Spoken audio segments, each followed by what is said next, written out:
ললিউডের জনপ্রিয় জুটি হানিয়া আমির ও আসিম আজহারের সম্পর্ক যেন আবারও নতুন মোড় নিচ্ছে। একসময় গভীর প্রেম, তারপর বিচ্ছেদ আর দীর্ঘ নীরবতার পর সাম্প্রতিক ঘটনাগুলো ইঙ্গিত দিচ্ছে পুরনো সেই টান হয়তো আবার ফিরে এসেছে।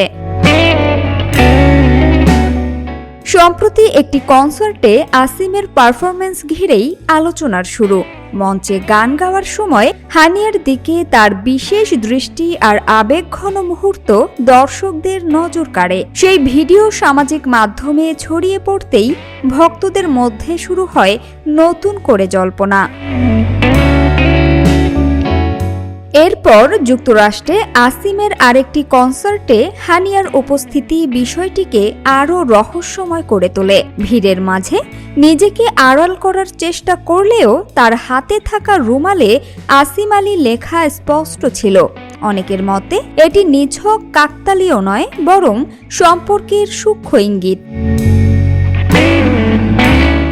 ভক্তদের ধারণা, প্রকাশ্যে কিছু না বললেও তাদের আচরণেই যেন সম্পর্কের পুনরুজ্জীবনের আভাস মিলছে। চোখের ভাষা, নীরব উপস্থিতি সব মিলিয়ে যেন সফট লঞ্চ চলছে। এদিকে গুঞ্জন উঠেছে সব ভুল বোঝাবুঝি পেছনে ফেলে বছরের শেষ দিকে বিয়ের পরিকল্পনাও থাকতে পারে তাদের। যদিও আনুষ্ঠানিক কোনো ঘোষণা নেই, তবু তাদের নীরবতাই যেন অনেক কিছু বলে দিচ্ছে। সামিয়া সুলতানা, ঢাকা ওয়াচ।